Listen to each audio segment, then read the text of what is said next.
कुछ दिन पहले पार्लियामेंट का स्पेशल सेशन अनाउंस हुआ और काफ़ी फैनफेयर से पुरानी पार्लियामेंट बिल्डिंग से नई पार्लियामेंट बिल्डिंग में ट्रांजिशन हुआ। वो अच्छी बात है और मेन फोकस स्पेशल सेशन का, पहले तो मालूम नहीं था ये स्पेशल सेशन क्यों हो रहा है, स्पेक्यूलेशन काफ़ी हुआ और फिर पता लगा कि इसका मेन फोकस महिला आरक्षण है। उसके बाद महिला आरक्षण तो बड़ी अच्छी चीज है, उसके बाद ये दो क्लॉजेज, इसमें दो फुटनोट्स हमें मिले। एक की महिला आरक्षण करने से पहले, महिला आरक्षण देने से पहले हमें सेंसस करना पड़ेगा और दूसरा डिलिमिटेशन करना पड़ेगा और इन दोनों चीजों को करने के लिए बहुत साल लगेंगे। सच्चाई यह है कि महिला आरक्षण को आज किया जा सकता है। 33% आज जो सीट्स हैं लोकसभा में, विधानसभा में, वो महिलाओं को दी जा सकती हैं। कोई कॉम्प्लिकेटेड मामला नहीं है, मगर सरकार वो नहीं करना चाहती है। सरकार ने ये देश के सामने रख दिया है, मगर रियलिटी ये है कि ये इंप्लीमेंट आज से 10 साल बाद होगा। ये भी नहीं मालूम कि होगा या नहीं होगा। तो एक प्रकार से ये डिस्ट्रैक्शन टैक्टिक है, डाइवर्जन टैक्टिक है। डाइवर्जन किस चीज से हो रहा है? डाइवर्जन ओबीसी सेंसस से हो रहा है। मैंने पार्लियामेंट में सिर्फ एक इंस्टीट्यूशन के बारे में बात की, वो जो हिंदुस्तान की सरकार का सेंटर है, कोर है, जो हिंदुस्तान की सरकार को चलाता है, कैबिनेट सेक्रेटरी एंड सेक्रेटरीज। और उसमें मैंने एक छोटा सा सवाल पूछा। प्रधानमंत्री कहते हैं कि वो ओबीसी के लिए बहुत काम कर रहे हैं। अगर प्रधानमंत्री इतना काम कर रहे हैं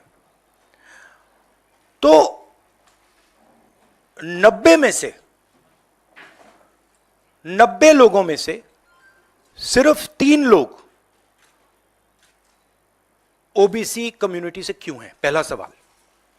दूसरा सवाल, मैंने यही एनालिसिस बजट को देख के की कि भैया पूरा हिंदुस्तान का बजट क्या है और ये जो ओबीसी ऑफिसर्स हैं ये इस बजट में से कितना कंट्रोल कर रहे हैं और क्या कंट्रोल कर रहे हैं।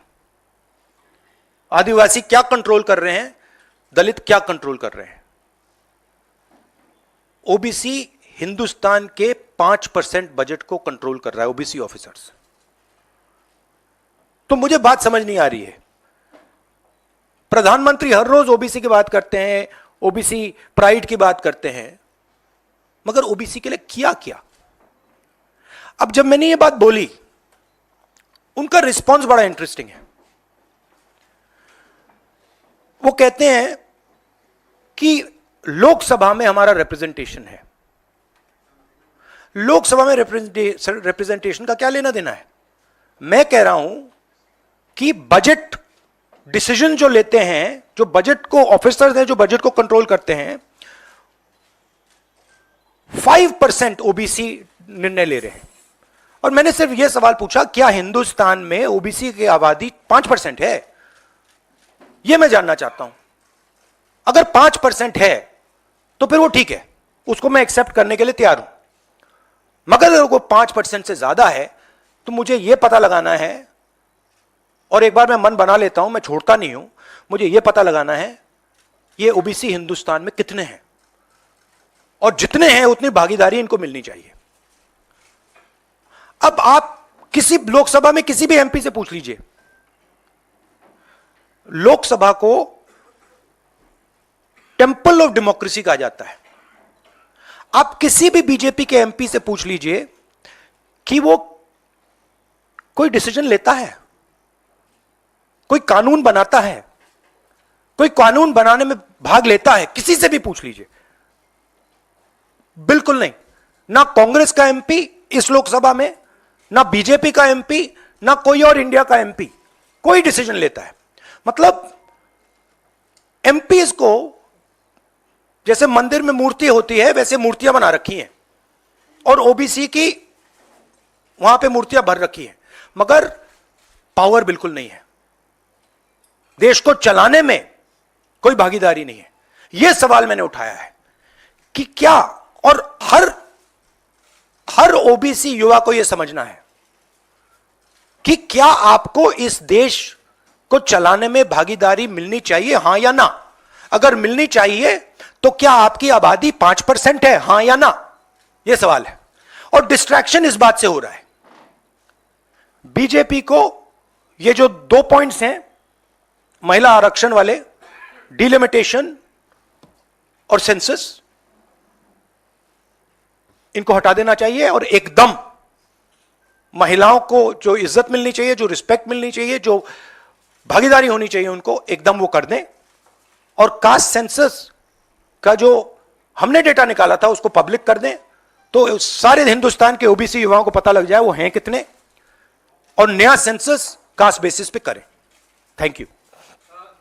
एक करके प्लीज। और प्रधानमंत्री को अपने अगले भाषण में यह कहना है, यह समझाना है देश को कि हिंदुस्तान के सबसे जरूरी 90 अफसर जो हैं उनमें से सिर्फ 3 ओबीसी क्यों हैं? यह मेन सवाल है। और मैंने दलितों और आदिवासियों की बात ही नहीं की अभी। अंग्रेजी में कह देता हूं। The BJP came up with the idea of a special session. We appreciated that idea. With a lot of fanfare and pomp, we moved from the old building to the new building. The Prime Minister, in a very dramatic gesture, carried the Constitution of India from the old building to the new building. And he said that he is passing a very important law. And we agree with him. Women's reservation is a central step in the empowerment of the women of India, and it is a critical step. But when we read the fine print, we found something very interesting. 2 little subtexts were there. Number 1, this will be done after delimitation. Number 2, this will be done after census.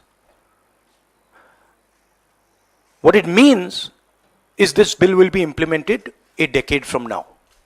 It is not going to be implemented today, and every woman in India should understand this. It is not going to be implemented today, it's going to be implemented, if it is implemented, 10 years from now. So this is a diversionary tactic. It's a way of making everyone's attention move away. The question is, what are they moving away from? And the answer is the caste census. And I'd like to explain why. In my research for my speech, I looked at how many officers in the government of India, the senior most officers are secretaries, how many secretaries in the government of India come from the OBC community, how many come from the Dalit community, how many come from the tribal community. And I was shocked to find that 5% of the secretaries of the government of India, 3 officers in the government of India secretary level are OBC first. And then I asked another question, what budget do they control? And they control 5% of the budget. OBCs, Dalits, tribals, all put together control 6% of the budget. Tribals control 0.1 something of the budget. So this is a shocking finding. And I said this in Parliament. My point being that are the OBCs 5% of India? Is that the amount of participation we want of the OBC community?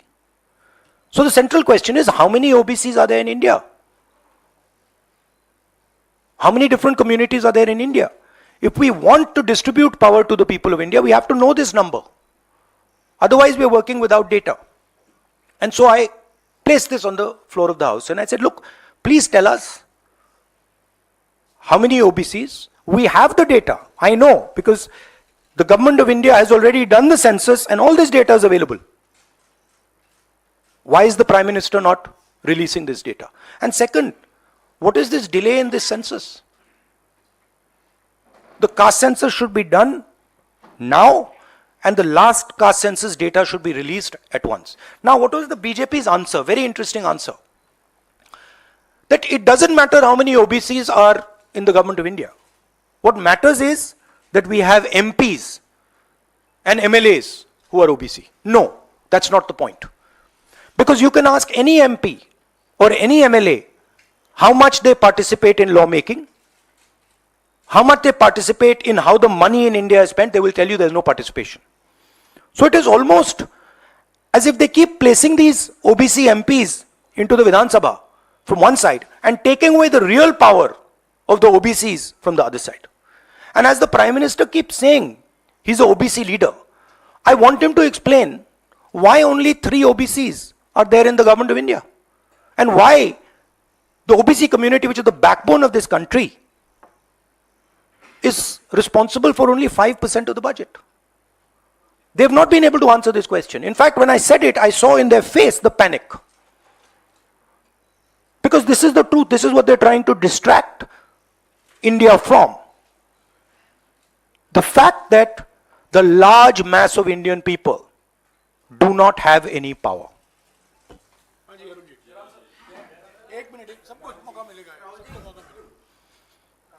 संक्षिप्त में पूछेगा please. Rahul ji बड़ा sensitive नहीं काम कर रहा। Hello Rahul ji, बहुत sensitive मुद्दा है ये रिजर्वेशन। आज से नहीं, जब से ये अस्तित्व में आया आपने पेंडोरा बॉक्स एक तरह से उसको टच कर दिया। आप कल ये बात कह चुके अपनी स्पीच में कि भाई ये दो, सरकार तो नहीं दे रही, सरकार ने तो पास करा दिया बिल। अब सवाल उठता है आपका, क्या आप आगे चल के सरकार में भी, जैसे सेक्रेटरीज हैं, सरकार में भी और महिला आरक्षण में भी ओबीसीज के लिए अलग से व्यवस्था करने वाले? देखिए, सिंपल बात, स्टेप बाय स्टेप करना है।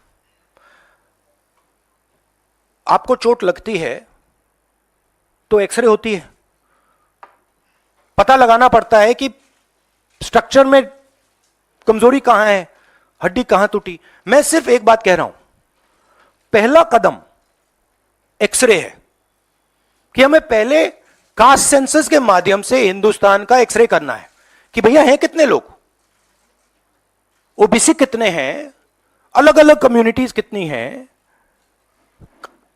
ट्राइबल्स कितने, ये पहले टेबल पे तो रखो। डिसीजन लेने से पहले अगर हम अपने सामने डेटा ही नहीं रखेंगे तो डिसीजन कैसे लेंगे? वो तो आपने बात की बात की, मगर पहले हमारे सामने डेटा रखो। डेटा रखोगे मैं आपका जवाब दे दूंगा, आज तो डेटा ही नहीं है। दूसरी बात, मैंने अपने भाषण में कहा कि आजादी की जो मूवमेंट थी वो एक शुरुआत थी। Distribution of power, transfer of power to the people of India, Hindustan के लोगों को पावर ट्रांसफर करने का पहला बड़ा कदम था। उसके बाद हमने और कदम लिए हैं। कास्ट सेंसस से जो डेटा निकलेगा वो हिंदुस्तान की जनता को और पावर ट्रांसफर करने का तरीका है। मैं कह रहा हूं कि हिंदुस्तान के जो ओबीसीज हैं, दलित्स हैं, ट्राइबल्स हैं, बाकी लोग हैं, महिलाएं हैं, उनको हमने ट्रांसफर ऑफ पावर करना है। उनके लिए हमें पावर ट्रांसफर करना है, उनके हाथों में पावर डालनी है। फाउंडेशन वो है, और कास्ट सेंसस की जरूरत है, क्योंकि उसको समझे बिना हम ये कर ही नहीं सकते। हाँ, एक मिनट प्लीज। अरे रमन जी रुक जाओ प्लीज। हाँ, हाँ, देखो, हमारे समय जितने भी थे सही रिप्रेजेंटेशन होना चाहिए। हमारे समय कम था, वो भी खराब है। इनके समय कम था, कम है, ये भी खराब है। हम चेंज चाहते हैं, ठीक है। मेरा कहना है कि जब मैंने ये आंकड़ा देखा मैं हिल गया। मैं बिलीव नहीं कर सकता था कि 90 सेक्रेटरीज में से 3 ओबीसी के हैं। मैं शॉक हो गया, मैं हैरान हो गया, ये क्या हो रहा है? और इसको बदलना है। हिंदुस्तान के जो आम जनता है, गरीब जनता है, उनको पावर देनी है। Rahul ji, you just said that you want that the power should be transferred to women and OBCs and other backwards. You know, this is a form of transferring power. The Prime Minister has said that this bill will lead to an era of women-led development. Do you feel that in the present form, this bill will be able to achieve this goal? Considering No, that it is yeah, not being implemented now. The problem is the implementation. So what they have said is, we are placing a bill on the floor of the House, but we will implement it 10 years from now. What does that mean? That's like the Prime Minister saying, you know, we are going to place a bill on OBC caste census in the floor of the House, and we are going to do it in 30 years. What does it mean? Means nothing. So we agree with the bill. Remove these 2 clauses and make it happen today.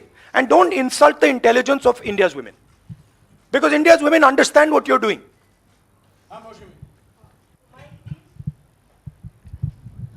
Rahul, क्योंकि special session की बात हो रही है, बहुत shocking एक video जो viral हो रहा है, उसमें रमेश बिदूरी साहब फ्लोर ऑफ द हाउस में एक स्पीच दे रहे हैं, जिसमें वो दानिश अली साहब को ऑन रिकॉर्ड, मतलब माइक पे आतंकवादी कहते हैं, मुल्ला कहते हैं और कई शब्दों का इस्तेमाल करते हैं जिनका हम प्रयोग नहीं कर सकते। तो इस तरह का व्यवहार जब संसद के भीतर हो रहा है, किस तरह से आप इसको देखते हैं? देखिए, वो और पार्लियामेंट का इशू है, उसमें मैं ये स्पीकर की जिम्मेदारी है और ये पार्लियामेंट्री प्रोसेस चलता है, इस पे मैं यहाँ पे कमेंट नहीं कर सकता हूँ। बट मैं कंप्लीट नहीं हुआ, कंप्लीट नहीं हुआ। राहुल जी, आप बहुत महत्वपूर्ण सवाल उठा रहे हैं, एक तो देरी का, दूसरा ओबीसी के कोटे की मांग कर रहे हैं। सवाल यह है कि 2010 में जब यूपीए के समय में बिल आया था, तब अगर यही कोटा जो आज कांग्रेस मांग कर रही है अगर दे दिया होता तो ये कानून शायद 10 साल पहले बन जाता।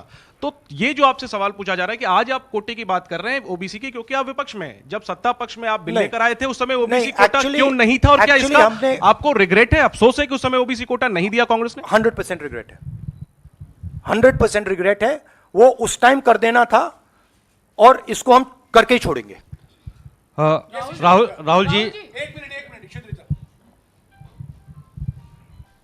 Mr. Gandhi, what has changed since 2010 to now that you have shifted your stance on OBC support? We have not shifted our stance. You're maybe not well informed.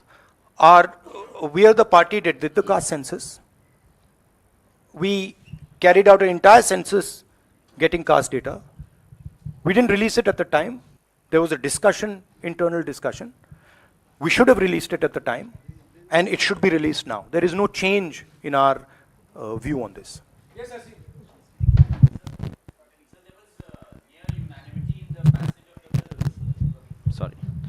So there was near unanimity in the passage of the bills. Do you think that a wider consultation process should have been followed before bringing the bill in the special session? We are okay with the bill. We have supported the bill. Right? Please understand the technicality. We are in full support of the bill. We don't agree with the 2 little footnotes that have been put in the bill that basically mean that the bill is going to be implemented 10 years from today. We support the bill. Everybody, there's nobody in the house who didn't support the bill.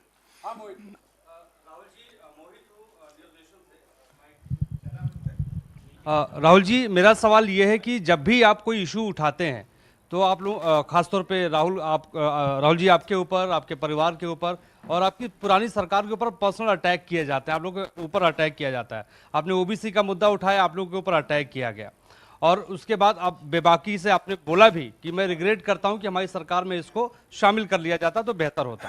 आखिर सरकार की क्या मंशा है? 6 महीने के बाद लोकसभा चुनाव है, 5 राज्यों में विधानसभा चुनाव है, सरकार की क्या मंशा है कि ऐसे वक्त में बिल लाया गया, पास करा लिया गया, डिलिमिटेशन और परसिमन की कोई बात नहीं हुई? नहीं, मुझे, जैसे मैंने कहा, मुझे लगता है कि ये एक डिस्ट्रैक्शन टैक्टिक है और 2 मुद्दों से बीजेपी घबराती है, डिस्ट्रैक्ट कराना चाहती है, और ये रिलेटेड हैं। एक है अदानी जी जो देश का पूरा धन अपने हाथों में कंसंट्रेट कर रहे हैं, और दूसरा कास्ट सेंसस। तो ये रिलेटेड चीजें हैं, और इन दोनों बटन को जब मैं दबाता हूं, जैसे यूं दबाता हूं, बीजेपी एकदम जंप करती है। तो क्यों करती है? क्योंकि वो जो ओबीसी कम्युनिटी है, सचमुच में उनको पावर नहीं देना चाहती है, और वो पावर अदानी जीत के हाथ में कंसंट्रेट करना चाहती है। राहुल जी, आपसे सवाल ये है, क्योंकि जब आपने लोकसभा में भाषण दिया, आपने 90 में से 3 सेक्रेटरी और ओबीसी के जो ओबीसी कम्युनिटी है उसके हालात के बारे में बात करी। अगर 2024 में इंडिया ब्लॉक जो आपका बना है वो पावर में आता है, तो क्या इन चीज़ों को आप जल्द से जल्द इम्प्लीमेंट करेंगे? क्योंकि बीजेपी साफ तौर पर कह रही है कि आपके भाषण के बाद से साफ लग रहा है कि ओबीसी कार्ड इंडिया ब्लॉक या कांग्रेस पार्टी खेल रही है। तो आप अगर पावर में आते हैं तो आप क्या सबसे पहले ये देखिए, ये वो कार्ड की बात करते हैं, कार्ड के बारे में सोचते हैं। मैं कार्ड के बारे में नहीं सोचता हूं। मैं जो हिंदुस्तान की जनता है उनको एम्पावर करना चाहता हूं, और अगर मुझे दिखे कि ओबीसी कम्युनिटी जो है, जो बहुत बड़ी कम्युनिटी है, किसी को नहीं मालूम कितने लोग हैं, बट लोग कहते हैं 50% तक हो सकते हैं। जब मुझे दिखता है कि एक कम्युनिटी है जिसमें हिंदुस्तान की 50% आबादी है, और गवर्नमेंट ऑफ इंडिया के सेक्रेटरीज में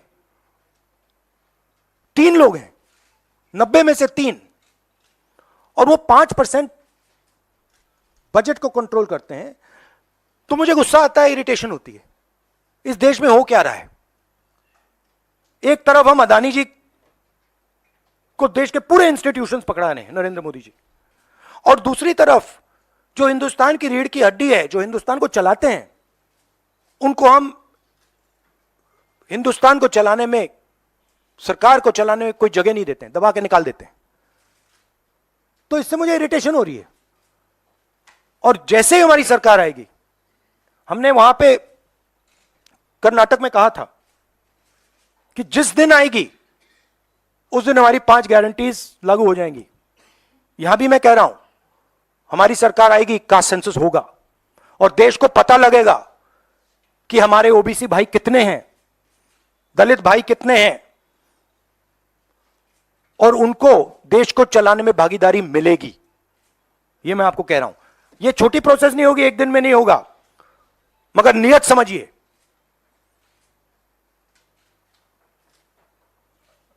आप, नरेंद्र मोदी जी कहते हैं, अमित शाह जी ने कहा कि हमने ओबीसी को विधानसभा में, लोकसभा में डाला है। आप मुझे बता दीजिए कानून बनाने में, बजट में उनकी क्या भागीदारी है। पहले 50-60 साल पहले डिबेट्स होती थी, एमपीज का रोल होता था, एमपी कानून बनाते थे। हमारी पार्टी में भी एमपीज को हम रोल देते हैं, उनसे बातचीत करते हैं, नारेगा में इन्वॉल्व करते हैं। आप किसी भी बीजेपी के एमपी से पूछ लीजिए, विधानसभा में किसी भी स्टेट में पूछ लीजिए, सरकार चलाने में उनकी क्या भागीदारी है। जवाब देंगे, हमारा कोई रोल नहीं है। ये जो मैंने मूर्ति की एनालॉजी आपको दी है, ये बीजेपी के एमपी ने मुझे लोकसभा, पुरानी बिल्डिंग में लोकसभा के बाहर बुलाया कि हमें यहां पे बैठा रखा है, हमारा फायदा उठा रहे हैं, हमारी कोई भागीदारी नहीं है सरकार को चलाने में। Thank you.